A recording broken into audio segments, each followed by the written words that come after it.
You made it this far. You made it to a milestone. We're literally halfway done with the course, so hang in there. Let's get started. We're on chapter 8, and that's decision. And this is the 7th step towards riches. So we're at the 7th step out of the 13 steps through Napoleon Hill's The Mastery of the 13 Principles. So let's get started on decision.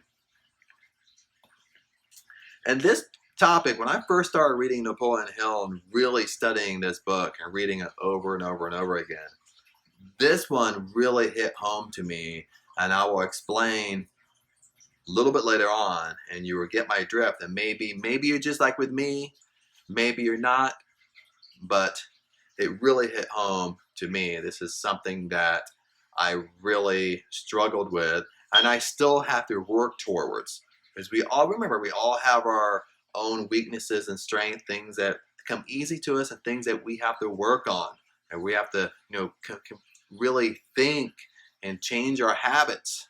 So this was the one that, I'm still getting better at. I'm still mastering, even myself. So let's get going. Decision. The Napoleon Hill.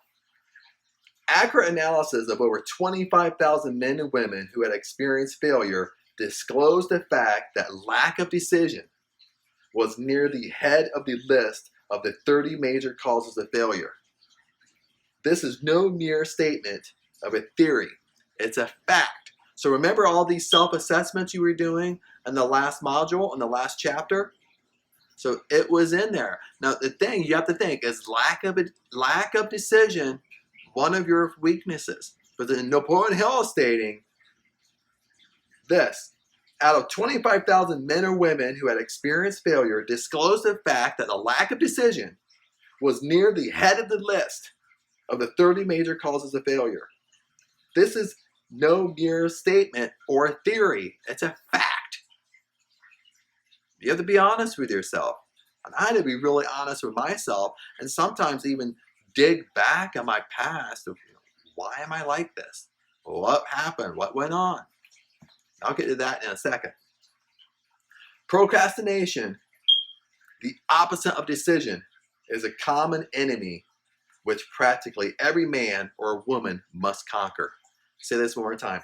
Procrastination, the opposite of decision, is the common enemy which practically every man or woman must conquer. We must conquer procrastination. We must conquer making decisions. Listen to this. You have an opportunity to test your capacity to reach quick and definite decisions when you finish reading this book, and you are ready to begin putting into action the principles what it describes.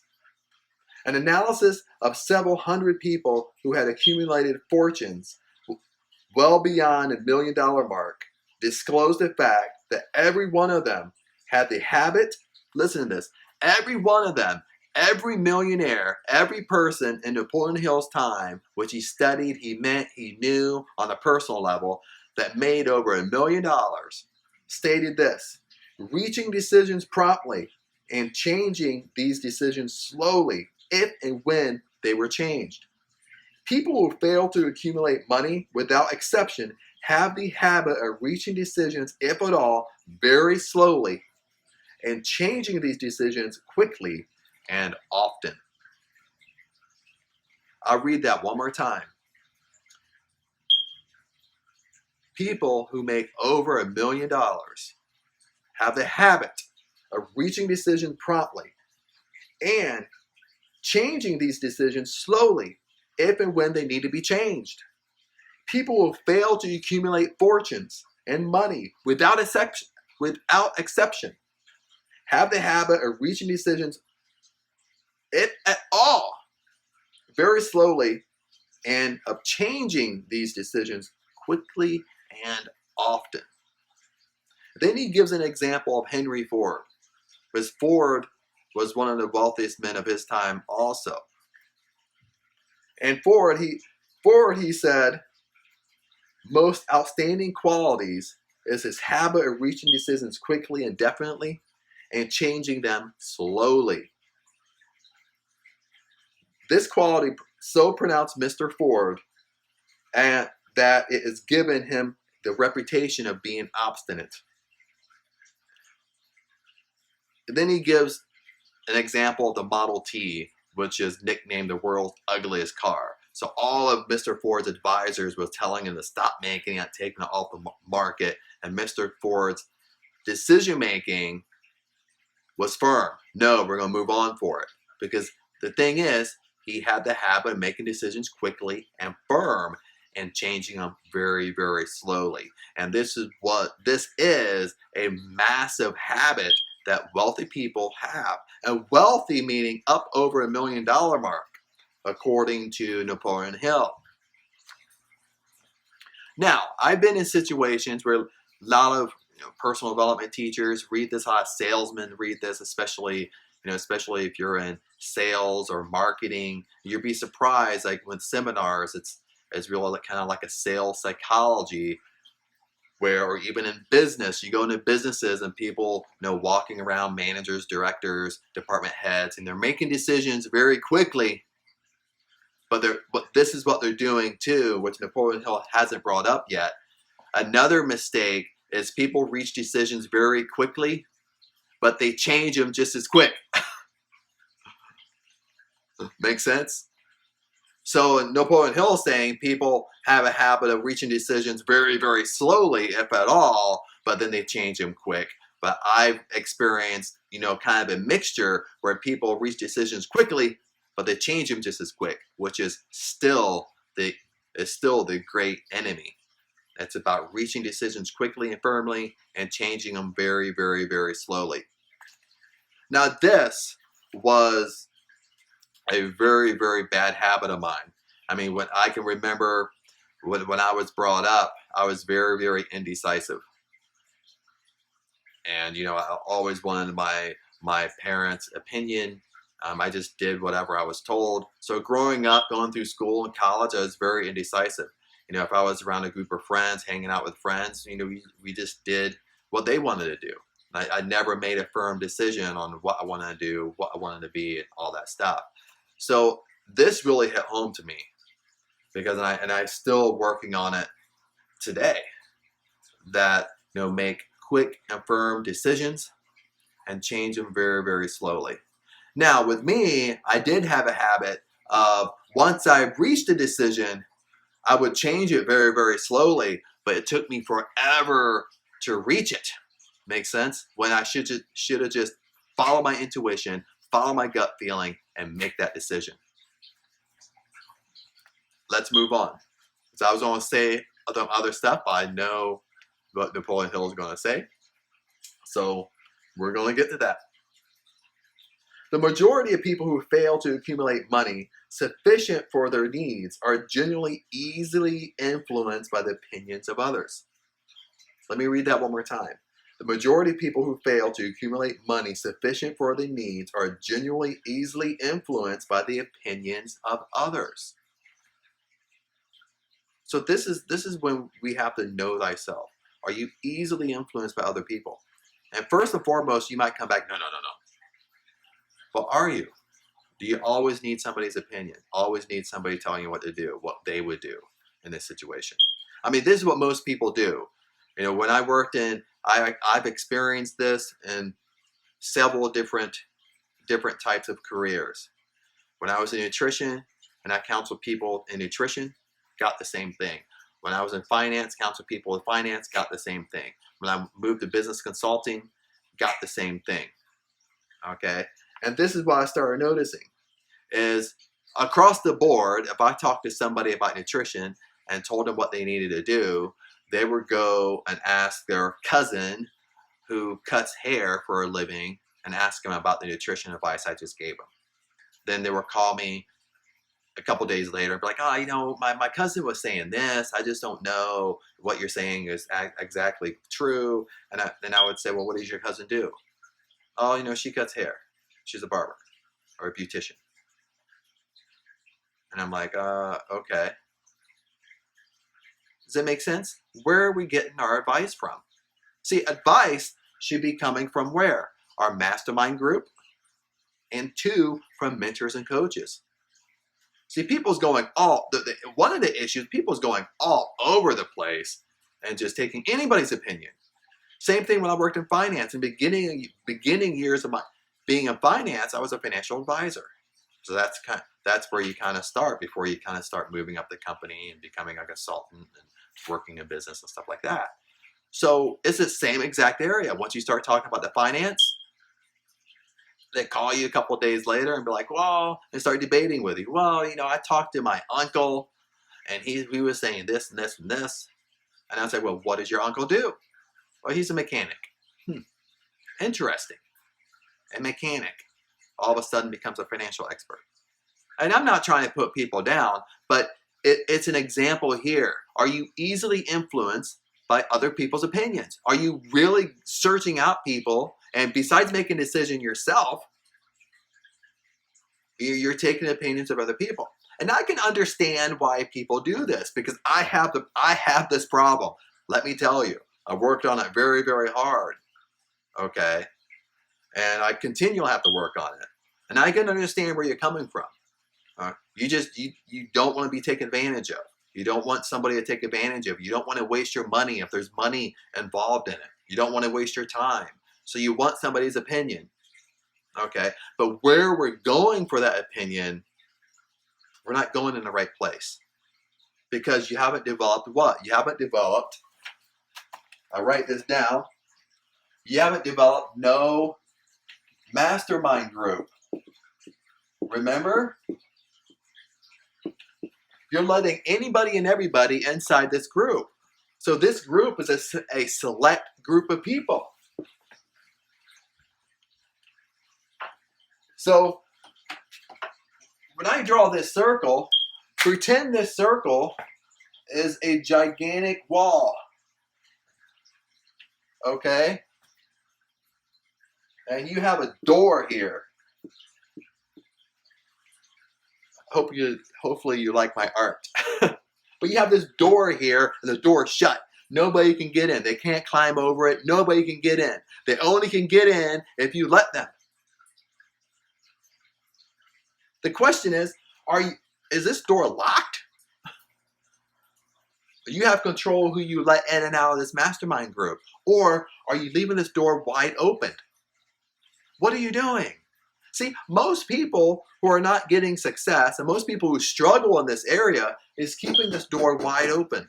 This used to be me. I used to keep this door wide open. Sometimes, I think back and look back and I wonder if there was even a wall around me.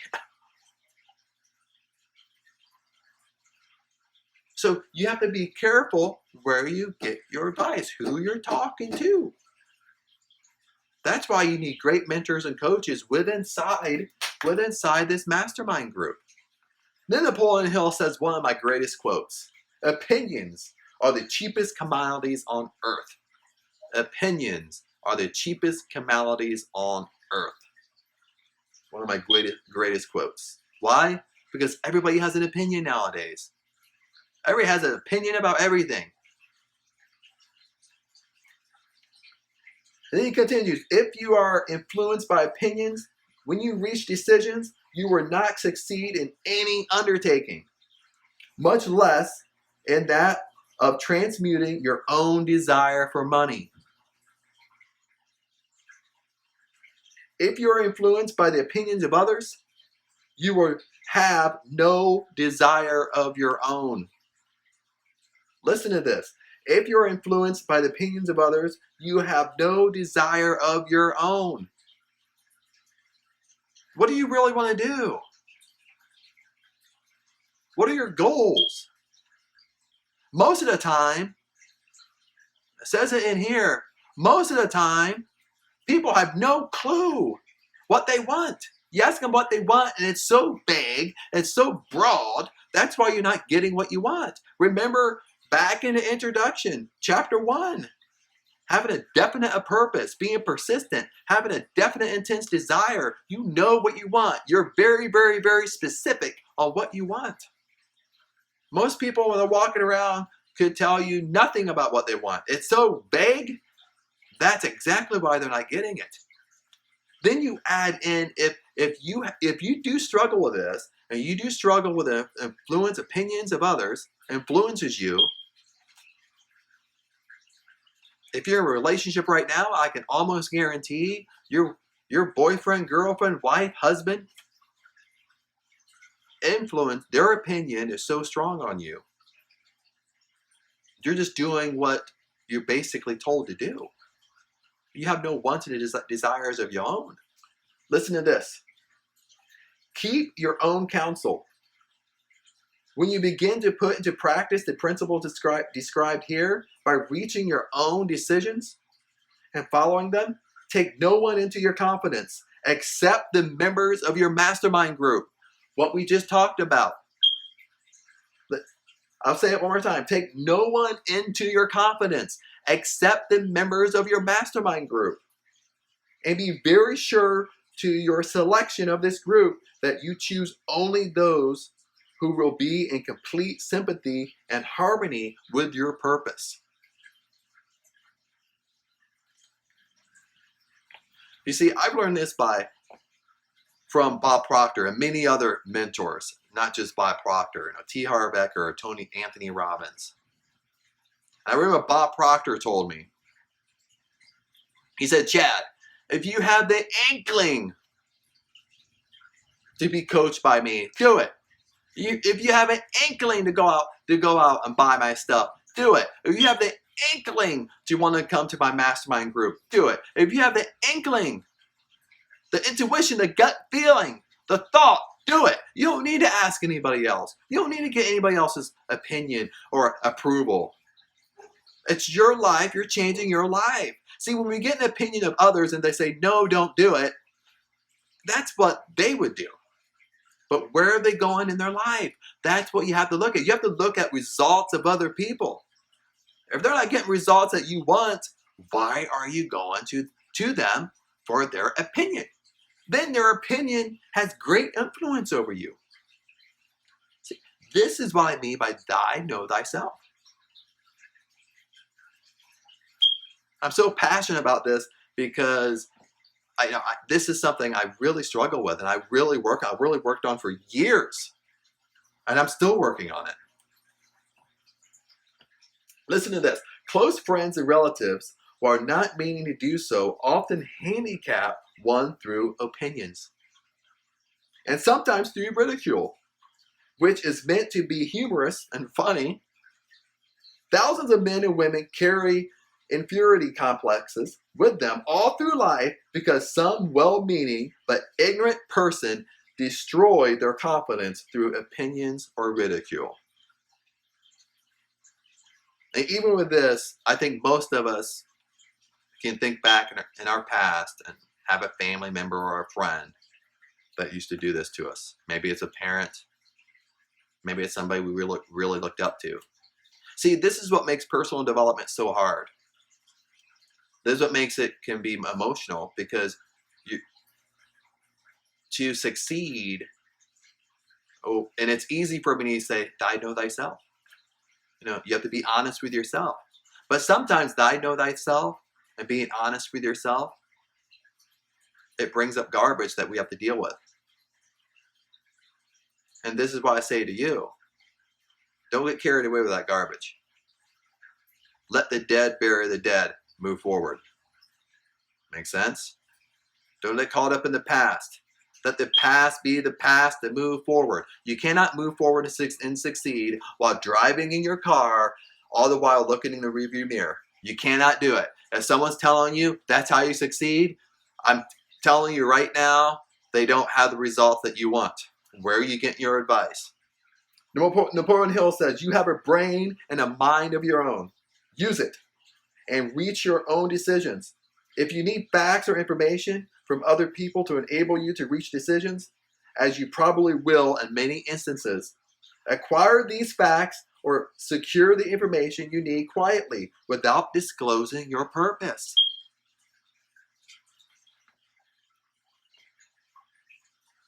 Then he really goes on and he says, it is a characteristic of people who have but a smattering or a veneer of knowledge, just a tiny bit of knowledge, to try to give the impression that they have much knowledge. We all know people, right? We run into people like this all day long. Such people generally do too much talking and too little listening. Keep your eyes and ears wide open. Observe people. See, I'm very, very good for myself. I'm very, very good at consulting because most of the time I'm observing. I'm in observation mode. I'm paying attention. He said, keep your eyes and ears wide open and your mouth closed. If you wish to acquire the habit of prompt decision, those who talk too much do little else. If you talk more than you listen, you are not only depriving yourself of many opportunities to accumulate useful knowledge, but you also disclose your plans and purposes to people who will take great delight in defeating you because they envy you. Then he says, remember also, and I love this paragraph, remember also that every time you open your mouth in the presence of a person who has an abundance of knowledge, you display to that person your exact stock of knowledge or your lack of it. Genuine wisdom, listen to this, genuine wisdom is usually conspicuous through modesty and silence. Then he continues. Now, I'm almost reading it word for word. This is just great, great information. Keep in mind the fact that every person with whom you associate is, like yourself, seeking the opportunity to accumulate money. If you talk about your plans too freely, you may be surprised when you learn that some other person has beaten you to your goal, putting into action ahead of you the plans of which you talked so unwisely. So this is what he's talking about too.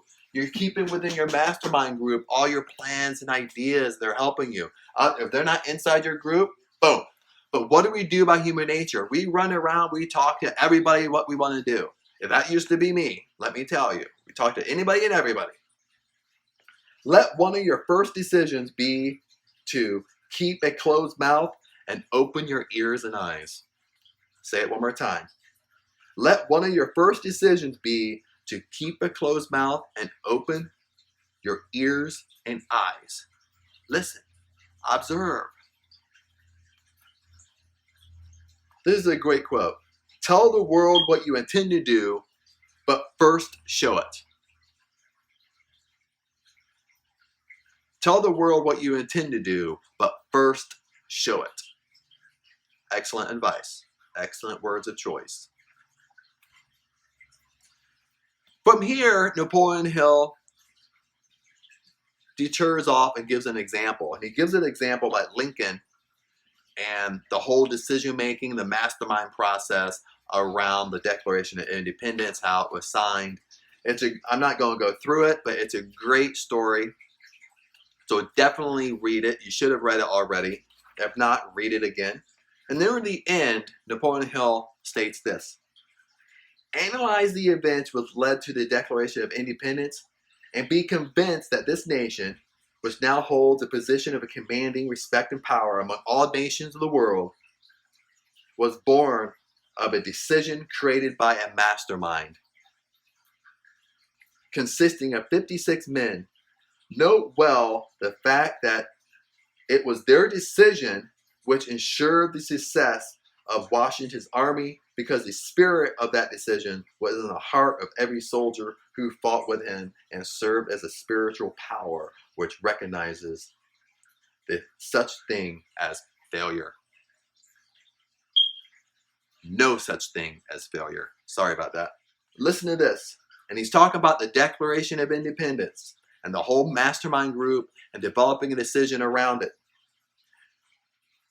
Note also, with great personal benefit, that the power which gave the nation its freedom is the self-same power that must be used by every individual who becomes self-determining. And he says that the power that it took to write the Declaration of Independence, make that decision, is the same thing that he's teaching you today, is desire, decision, faith, persistence, the mastermind group, and organized planning. It all consisted within that whole decision, that whole process of the Declaration of Independence. Then he continues, in your search for the secret of the method, do not look for a miracle, because you will not find it. You will find only the eternal laws of nature. He's talking about universal laws, biblical laws, no matter what you want to call it, God's law. These laws are available to every person who has the faith and the courage to use them. They may be used to bring freedom to a nation or to accumulate riches. There is no charge save the time necessary to understand and appropriate them. Those who reach decisions promptly and definitely know what they want, and they genuinely get it. Listen to this. Those who reach decisions promptly and definitely know what they want, and they often get it. The leaders in every walk of life decide quickly and firmly. That is the major reason why they are leaders.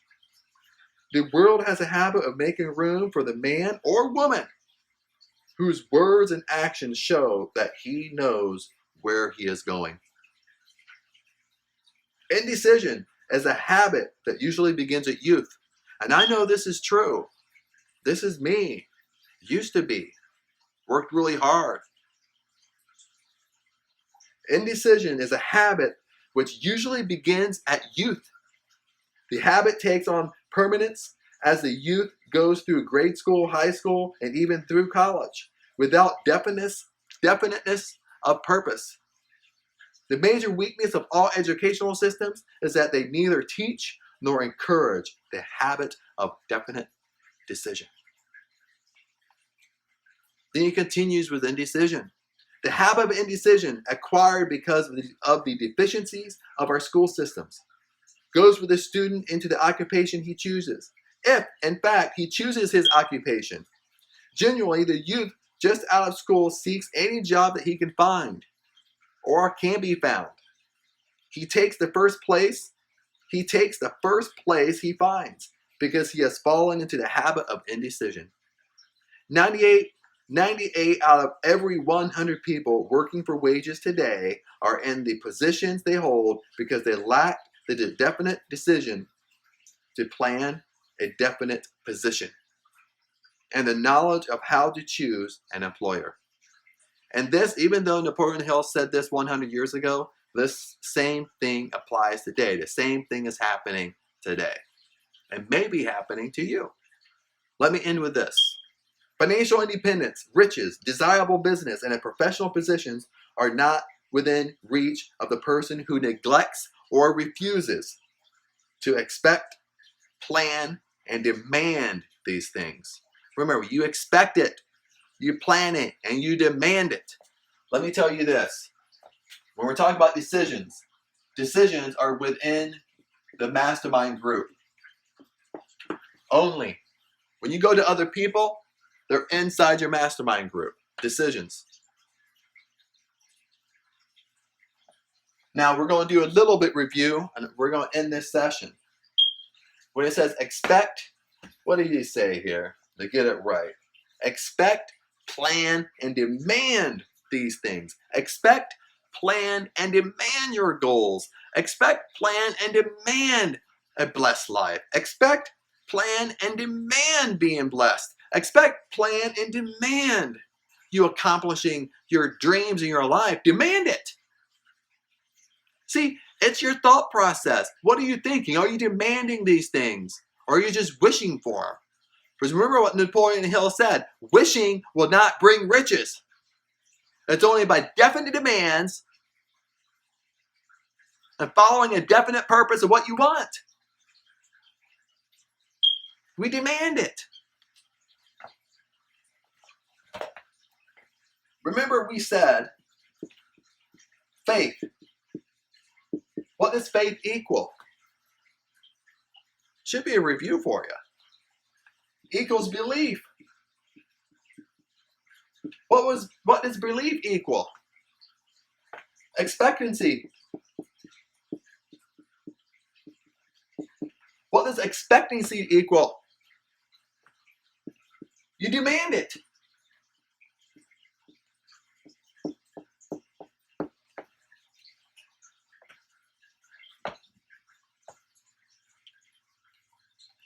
See, when you do your affirmations, you say your goal, you say it with such conviction that you're demanding. We've been talking a lot about the subconscious mind, how to influence it. But it's the emotional state to raise your vibration to influence your subconscious mind quicker. And it's through this process. The most interesting thing, the comical thing is, all these words right here, they mean the exact same thing. This is what I'm teaching you. When you start doing affirmations, use different words. All these words mean the same thing. Let's say you want a new car. And your new car happens to be a 2016 blood orange Porsche 911 S Turbo Cabriolet convertible. Just so happened to be that. Let me use that example. And you have an affirmation that goes with that. And that affirmation might be, I'm so happy and grateful now that I have my 2016 blood orange Porsche 911 S Turbo Cabriolet convertible. Thank you. And if you don't want to say, I'm so happy and grateful now, you start saying, if you use the word faith, I have faith I'm going to have my 2016. I'm not going to repeat it. See, I can start using, I believe I'm going to be driving my 2016 blood orange Porsche 911 S Turbo Cabriolet convertible. I expect it. I expect to be driving my 2016 blood orange 911 S Turbo Cabriolet convertible. I expect it. I expect by this date, and you put a date on it. Then you say, I demand it. I demand I'm going to be driving my 2016 blood orange 911 Porsche S Turbo Cabriolet convertible. I demand it. I demand right now I go down, it's going to be in my garage. They mean the same thing, but what stimulates you? See, when I started doing affirmations, and this is a freebie, when I started doing affirmations, see, when you say faith, I mean, sometimes we talk about faith so much we don't even know what it means. It doesn't even stimulate us, that we don't even reach a higher frequency. We start putting belief into it. I believe this is going to happen. I expect it's going to happen. No, I demand it's going to happen. They all mean the same thing. But use this example. Play around with words that get you excited. Then you start believing it. The more you do that, the more you influence the subconscious mind, and the more it will become true. Because remember, the subconscious mind is what? It takes it as truth. It doesn't dictate between what's real and unreal. It doesn't dictate what's positive or negative. It doesn't dictate what's the truth or a lie. It cannot dictate that. It takes it as truth, whatever you're putting into it, over and over and over and over and over again. That's why Napoleon Hill says the only way to influence the subconscious mind is by repetition, by autosuggestion. Decisions. Make a decision firmly, quickly. Follow your intuition. Follow your gut. And change your decision very, very, very slowly. I'll see you in the next chapter.